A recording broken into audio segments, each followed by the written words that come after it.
السلام علیکم ورحمۃ اللہ وبرکاتہ۔ آج ہم ایک ایسی دردناک اور عبرتناک داستان کی تحقیق کرنے جا رہے ہیں جو تکبر کے انجام اور اللہ تعالیٰ کی کامل قدرت کو واضح طور پر ظاہر کرتی ہے۔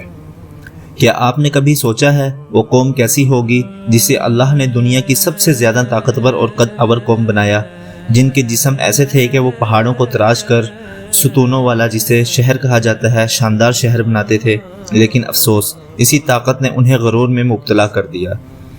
آج ہم قوم عاد کی تاریخ، ان کی نبی حضرت ہود علیہ السلام کی دعوت اور ان پر نازل ہونے والے شدید عذاب سے عبرت حاصل کریں گے۔ اگر آپ قرآن کی سچی اور عبرت آموز داستانوں سے واقف ہونا چاہتے ہیں تو اس ویڈیو کو آخر تک دیکھیے۔ سب سے پہلے قوم عاد کا تعارف۔ یہ وہ قوم تھی جو عرب کے جنوب میں یمن اور عمان کے درمیانی علاقے الاحقاف یعنی ریت کے ٹیلوں میں آباد تھی۔ اللہ نے انہیں بے مثال جسمانی طاقت اور طویل عمر سے نوازا تھا۔ ان کا قد اتنا اونچا تھا کہ وہ بڑے سے بڑے پتھروں کو اٹھا لیتے تھے اور ان کے محلات بادلوں سے باتیں کرتے تھے۔ ان کا مشہور شہر ارم ذات العماد تھا، جسے قرآن میں ستونوں والا شہر کہا گیا ہے۔ ان کی بنائی ہوئی عمارتیں اتنی مضبوط اور عالی شان تھی کہ زمانہ ان کی مثال نہیں دے سکتا تھا۔ اللہ تعالیٰ سورۃ الفجر میں ان کی عظمت کا ذکر فرماتے ہیں، کیا تم نے نہیں دیکھا کہ تمہارے رب نے عاد کے ساتھ کیا کیا، ارم کے بڑے بڑے ستونوں والوں کے ساتھ، جیسا شہر کوئی دوسرا پیدا نہیں کیا گیا تھا طاقت و عظمت میں۔ دیکھیے، اللہ نے خود ان کی طاقت کا ذکر کیا، لیکن ان کی یہی طاقت ان کی ہلاکت کا سبب بن گئی۔ اللہ تعالیٰ نے قوم عاد کو صرف جسمانی طاقت ہی نہیں دی، بلکہ ان کا ملک بھی ہمیشہ ہرے بھرے باغوں اور بہتے چشموں سے بھرا رہتا تھا، لیکن اس خوشحالی نے انہیں مغرور اور سرکش بنا دیا۔ جب انہیں اللہ کی نعمتوں پر شکر کرنا چاہیے تھا تو وہ شرک میں مبتلا ہو گئے۔ انہوں نے اللہ کو چھوڑ کر اپنے ہاتھ کے بنائے ہوئے بتوں کی پوجا شروع کر دی اور دنیا کی زندگی میں کھو گئے۔ ان کا تکبر اتنا بڑھ گیا تھا کہ وہ فخر سے کہتے تھے، ہم سے زیادہ طاقتور اور کون ہو سکتا ہے۔ وہ اس غلط فہمی میں تھے یہ نعمتیں اللہ کا انعام نہیں بلکہ ان کی ذاتی ہوشیاری کا نتیجہ ہیں۔ یہی وہ پہلی غلطی تھی جس نے ان پر اللہ کا عذاب کا دروازہ کھول دیا۔ قوم عاد اپنی نافرمانی کی انتہا پر پہنچ چکی تھی تو اللہ تعالیٰ نے ان کی قوم میں سے حضرت ہود علیہ السلام کو نبی بنا کر بھیجا۔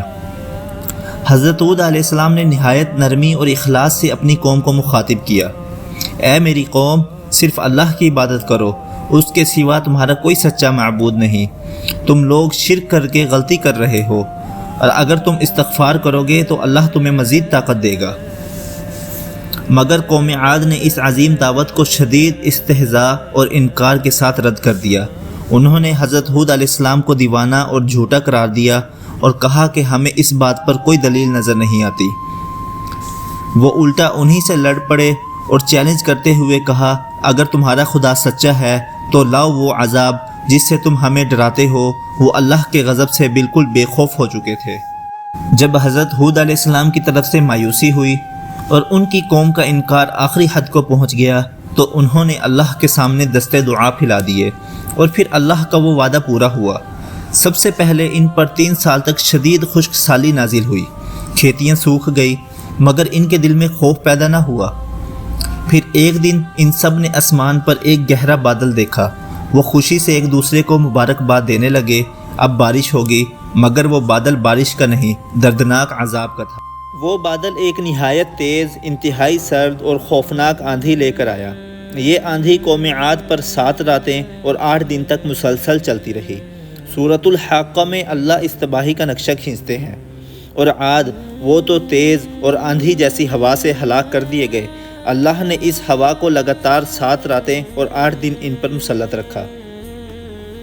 اس آندھی نے ان کے دیو قامت جسموں کو اکھاڑ دیا، ان کی اونچی عمارتیں جڑوں سے گرا دی، اور وہ زمین پر کھجور کے گرے ہوئے تنوں کی طرح پڑے تھے۔ صرف ہود علیہ السلام اور ان پر ایمان لانے والے لوگ ہی اللہ کے حکم سے محفوظ رہے، اور باقی تمام قوم نیست و نابود ہو گئی۔ قوم عاد کی یہ دردناک داستان ہم سب کے لیے ایک بڑا اور گہرا سبق ہے۔ پہلا سبق، تکبر کا انجام۔ ہمیں یاد رکھنا چاہیے کہ ہماری طاقت، ہمارا مال، ہمارا علم سب اللہ کی دی ہوئی امانت ہے۔ اگر ہم اس پر غرور کریں گے تو ہمارا انجام قوم عاد جیسا ہو سکتا ہے۔ اللہ کو عاجزی پسند ہے۔ دوسرا سبق، اللہ کی پکڑ۔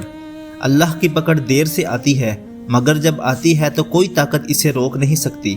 ہمیں ہر حال میں اللہ کا شکر ادا کرنا اور اس سے ڈرنا چاہیے۔